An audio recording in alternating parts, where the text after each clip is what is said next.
that my pain was valid. Daming nagsasabi sa atin, "Ay, tapos naman na yan eh, past naman na yan eh. Dapat move on ka na." A lot of times, hindi naman ganun kadaling mag-move on lang yan. Ang guest natin for tonight, isa sa mga dahilan kung bakit mukha akong nung naglabas siya ng kanta kasi umiyak-iyak ako. Ibigay ko lahat.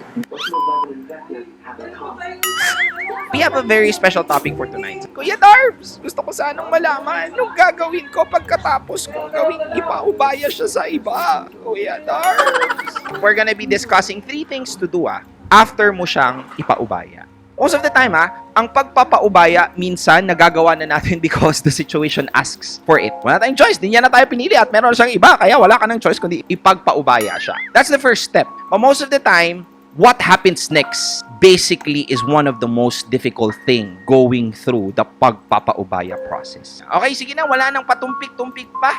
I think this is the time for us to introduce. Let us all welcome Moira. Okay naman.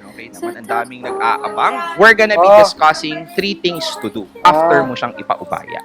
Ano ba yung number 1, Ate Moira? Number 1 is pagtanggap. Bakit kailangang tanggapin muna pagkatapos mong magpaubaya? Bakit hindi tayo dapat mag-move on agad?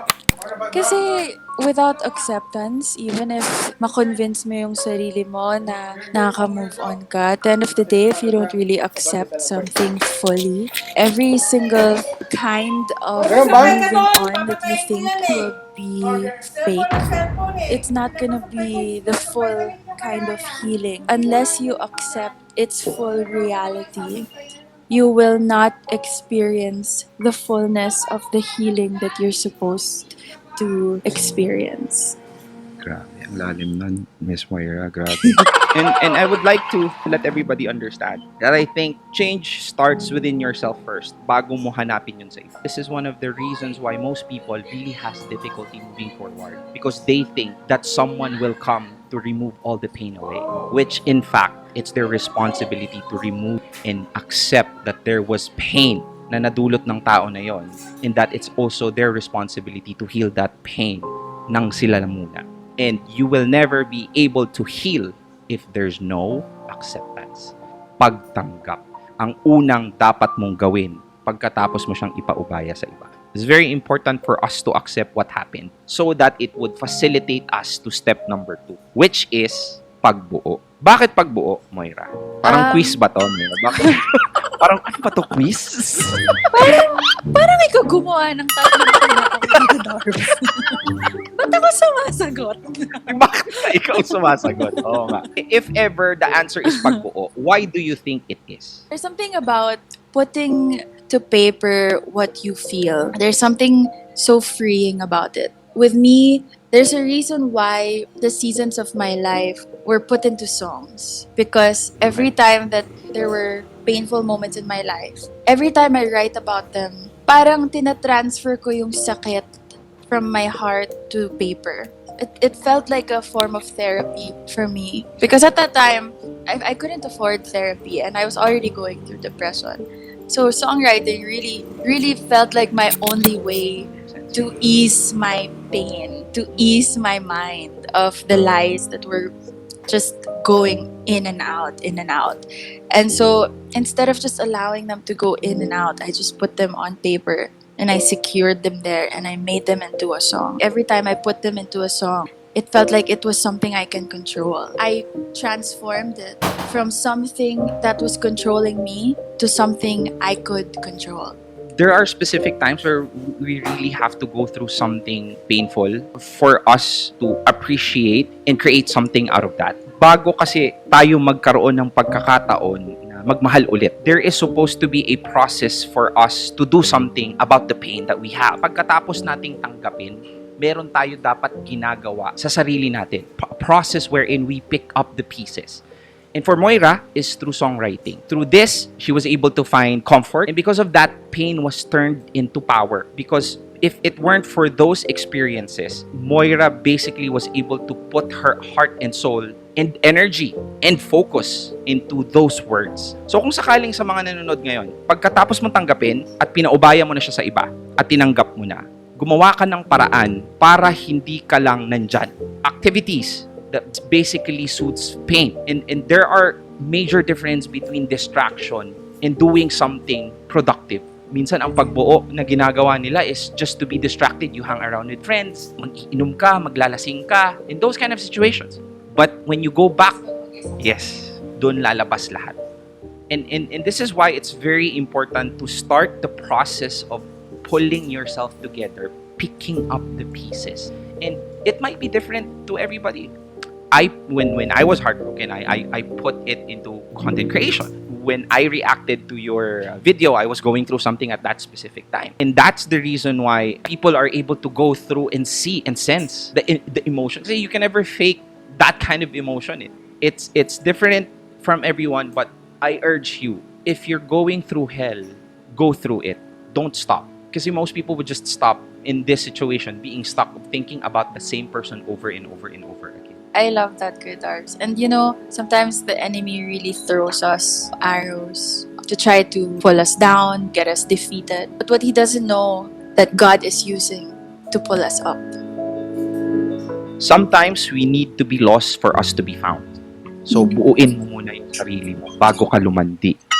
Kasi maraming iba, Moira, naglalandi agad. They find joy to other people. This is not very advisable. Cool. This one, in number 3, bakit kailangan ng pagtitiwalang muli? Because there are a lot of situations where people stay broken. Pagkatapos mong tanggapin yon at pagkatapos mong buuin yung sarili mo, may mga pagkakataon na kahit buo ka na, hindi ka pa rin marunong magtiwala. That is you depriving yourself of further happiness. Kailangan mo munang buuin yung sarili mo. Because if you're able to go through that pain, it makes you strong. Kasi ang pagtitiwalang muli, ang pagmamahal muli, ay para lang sa malakas. Because there are huge instances wherein you may be able to really get hurt again. And always understand, guys, never let your present suffer the consequences of the past. Na porket yung past relationship have given them so much heartache, we are on a defensive mechanism wherein we automatically tell the other individual that this is what you're gonna do to me too. And you actually is being unfair to your current partner. Perfect example. You have gone through a lot of pain, a lot of difficulty. What was your process? Paano ka nagtiwalang ulit? Before I finally was able to trust again, I first had to accept and tell myself that my pain was valid. My fears were valid. Kasi ang daming beses na daming magsasabi sa atin, tapos naman na yan past naman na yan dapat move on ka na, ganun. But a lot of times, hindi naman ganun kadaling mag-move on lang yan. A lot of times, for some people, wounds heal very fast. And sometimes, that makes it all the more hard for our wounds to heal. Because ba't sa kanila, ang bilis mag-heal? Bakit sa akin, ang tagal? Mas marami akong ginagawa para mag-heal ng mas mabilis yung sugat ko. Pero bakit mas mabilis mag-heal yung sugat nila? So, there are a lot of things that you have to really process within yourself. And there were a lot of that in the beginning of my relationship with Jason.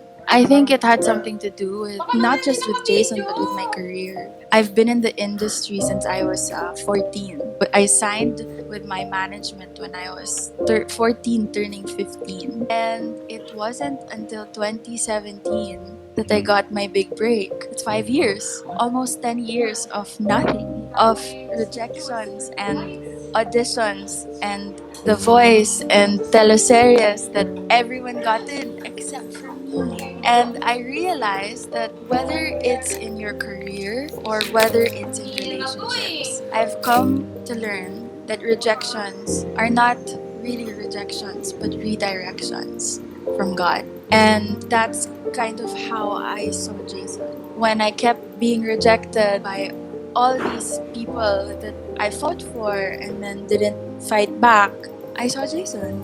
And I realized when I stood at the end of that altar, right in front of Jason, I thank God for all those rejections. I thank God for all those times that those guys didn't fight for me. I found myself thanking God for all those times that, hindi ako pinaglaban, na pinalaya ako, na pinaubaya ako. Because now I get to stand in front of God's best.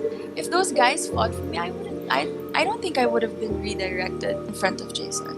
So those rejections were actually redirections. It's actually our choice to define whether these rejections would stay as rejections or if we define them as redirections.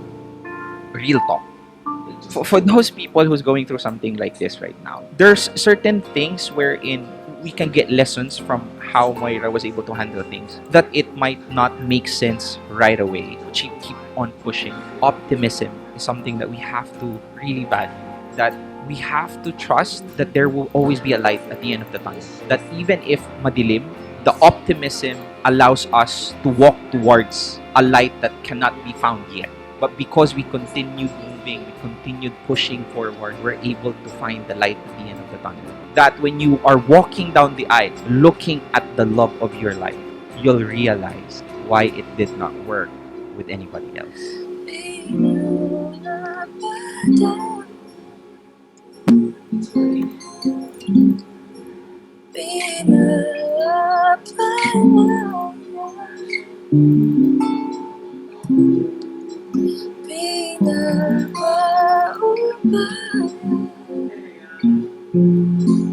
Kita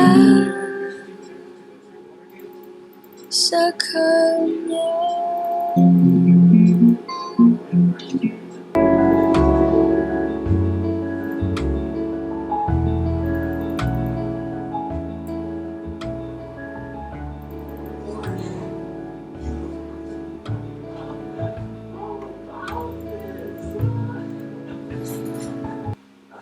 When you're in top of your empire, when you're at top of your game, Warren.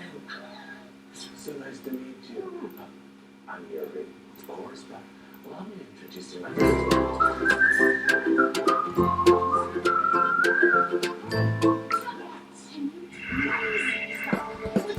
Nakuha mo pang siraan ako kay Jen. Dapat sinabi mo na lang sa kanya, tapos naningil ka. Kasi di ba gano'n ka naman? Bayaran ka lang? Bastos ka! Tama na yan. Puro kayo angas. Tabang naman ng kape nyo. Subukan nyo kaya timpla ng honesty. Gulo-gulo lang talaga ng isip ko eh. Saan? Sa tatay mo? Sa maraming bagay. Kapag may problema, kailangan nating dumistansya. Tandaan, we disconnect to connect. Lumayas ang girlfriend mo. Kailan pa? Kaninang umaga, pagising ko, wala na yung gamit niya. Pati siya. Sige po, alamin ko. Saan? Dito ako sa condo ni Sarah. Kung mag-alala, safe ako dito. Yun nga ang sabi ko sa mama mo, na huwag mag-alala. Eh, alam mo naman yun, praning. Masyado na kasi ako nasi-stressed out, lalo na kay mama. Oo, alam ko. O siya, sige, mag-iingat ka dyan. Magpakatatag ka, ha? Boss Jim. Magpa-file sana ako ng ng leave. Si Jen kasi nasa Maynila. Kailangan ko na kausapin. Sige na. Salamat. Ingat ha. Seryoso? Magre-resign ka na sa Digital Stars? Taray!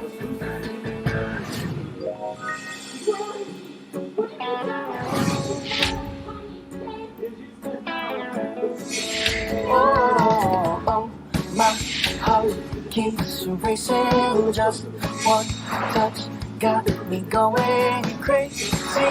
I need it every day. There's no one replacing you. I want it all. Your love and eyes. I wanna live each day knowing you're mine. And if you want someone, who cares? You can call out my name. Call. Oh, I want it all. Your kiss. I wanna be the one you miss. Oh, I'm in love with you. And I'll be your everything. I'll be your everything. Make me your everything. Your everything.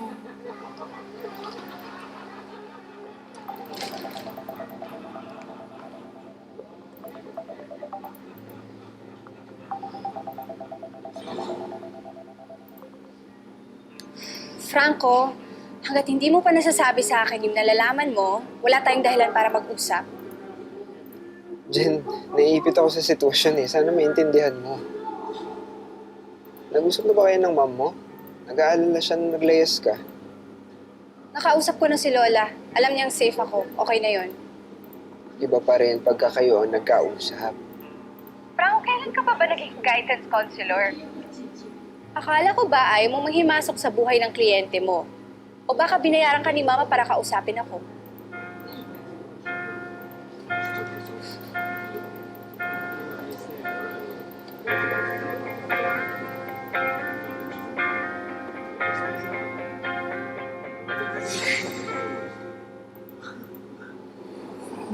gagawin ko dito?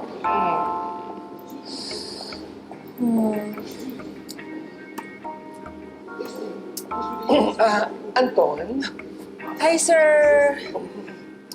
parang ilang weeks na din nilalangaw ang channel mo, no? Di ba, sir, habang may buhay, may pag-asa! Naku dear, parang wala na yata pag-asa yung channel mo. Kahit anong content yung ilagay natin, parang wapakil sa'yo yung mga tao. Siguro, hindi talaga ito ang mundo para sa'yo. What you think? Grabe naman, sir. Malay mo bukas, sir. Pa-makeup na, oh. Di ba? Grabe na ang fighting spirit mo, ha? I like it. Pero, Iha, numbers ang importante dito. Mas mataas, mas relevant ka. Mas relevant ka, mas madaming opportunities.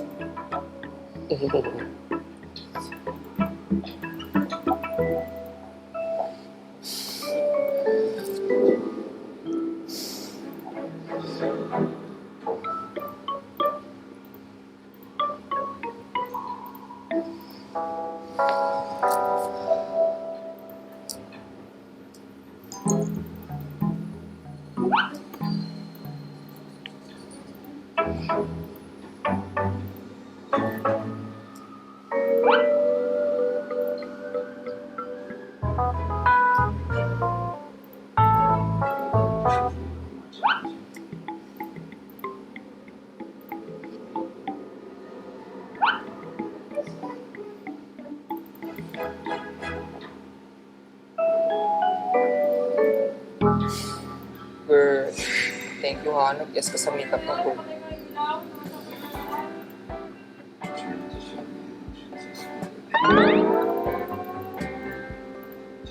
Anong tingin yan? Girl, ngayon ko lang nalaman. Half panda ka pala. Laki ng eyebags mo, te. Oh, lala. Shoota ka? Ang dami mong atraso sa akin tapos biglang lalaitin mo lang ako? Girl, marami akong atraso sa'yo, oo. Pero mag-sorry ka rin sa sarili mo. Tulog-tulog din, girl. Panda yan. Look mo. Oh. Oh my gosh. Girl. Alam kong foul na bigla ako sumali sa Stars. Tapos may issue pa kayo. The least that I could have done is tell you. Pero girl, esperada na ako eh. Ang ganda ng offer ni Sir Ellie. Hindi ka na ngayon magme-makeup sa likod ng camera. Gagawin kitang star. Wala kang balak maging dukha dahil sa lalaki. I'm not about to become a stereotype mo. Ay nako, alam mo, naiintindihan ko naman eh. Pero sana 'di ba sinabi mo sa amin ni Sarah, natulungan ka pa namin. Kasi naman, girl, ang dami-dami niyo ng problema. Sisingit pa ba ako? Pero may aaminin ako sa'yo, girl. Ano? Kaya talaga ako kinuha ni Sir A. Kasi daw, baka pag nalaman mo na nandun ako sa Stars, at maisipan mong bumalik. O, alam mo na. Kaya bakla, balik ka na dito, dali. Para workmates na tayo ulit. Saka diba, sabi mo sa akin, huwag magtitiwala kung kani-kanino. O, pag ikaw, pagkakatiwalaan kita for sure. Ay nako, welcome na welcome ako dito, lalo na si Sir Ellie. Miss na miss ka na nga, no? Yung isang task mo, kamusta na? Sir Ellie, wala pa na po talaga sa utak ni Chen bumalik eh.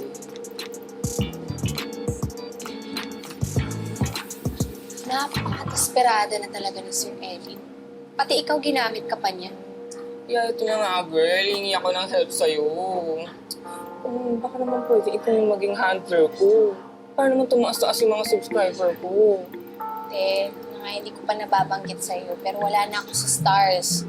Kakasend ko lang ng resignation letter. Ano? Well, bakla.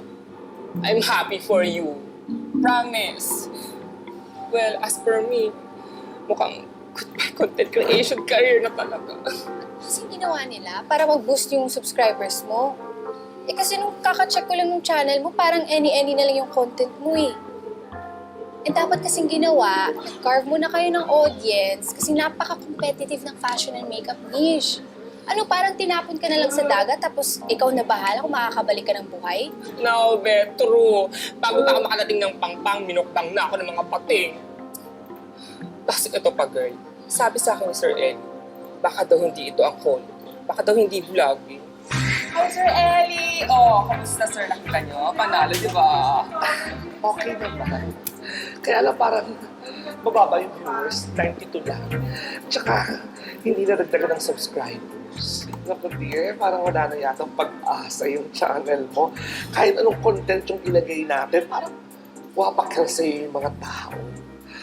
Siguro, hindi talaga ito ang mundo para sa'yo. What do you think? Consider this as a warning. Kapag hindi pa tumaas ang views and subs mo, I have to let you go. Ang sakit!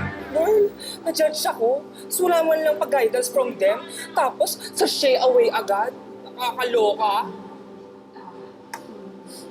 Pues, kailangan nating i-prove na mali si Sir Ed. Paano?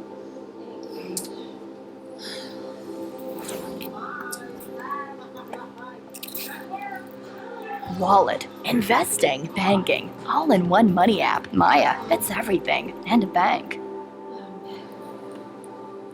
Girl, baka maubos mo yung kuko mo. Tagal ko na kasi itong pinag-isipan eh. Yung time na nasa La Union ako, parang it made me realize kung ano talaga yung gusto ko. At yun ay magtayo ng sarili kong agency. Ah, pwede. Tapos, ikaw yung una kong talent. Ako? True? Oo, kaya mo yan. Oh, hindi ka na pa-prank? Mukha ba ako nagpa-prank? Ganda may camera dyan ah. Wala Oh, talaga ba? True? Ayun na si Mama lang. Ano, te? Nanalo ka sa loto? Nakala, parang gano'n na nga. Ano? Jen, sabihin mo sa kanya. Ito kasi, naisipan ko na magtayo ng sarili kong agency. Tapos si Antonio yung una kong talent. What? Kaloka ka, Jen. Kahit may pinagdadaanan ka, nakaisip ka pa talaga ng bright idea. True! Pero wait lang. Paano mo gagawin yan? Anong plano mo? Well, first step, kailangan muna natin mag-isip ng magandang pangalan ng agency. Teka, ano kaya pwede? Ay, pwede ba kumain na muna tayo? Hindi! May naisip mo ako! Agad-agad? Bilis mo to? Iba ka talaga, girl. Anong name yan, girl? Ayan. The emoticon. Ba? Pwede! Meron? May arrive? True? May arrive? Emote mo? Tapos parang yung tagline, something, be yourself. Ganyan. So Chasing, relatable. Pili ko makaka-invite ako ng mga bago. Five! Gutom na ko. Kain tayo. Gawin ka na sis. She slept to the guns. Honestly, she been on for first. She's like, kind of mean. O Anastasia, bakit nandito ka pa? Miss Jen talaga, no? She's so corny. Ano ba yung mga emoticons na yan? Aba? Kaya pala nag-resign ng bruha. Si Miss Jen nag-resign?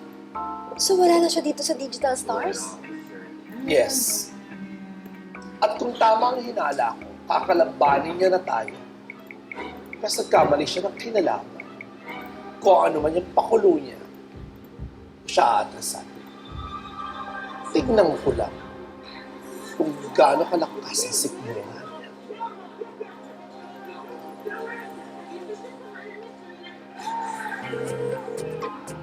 Hello, Mare. May gagawin ka ba bukas? Meron akong pasabot. Kilala mo naman ako. O pumunta ka dito sa office bukas, ha? You know the drill? Thank you, Mare. Maaasahan ka talaga. See ya. Mwah.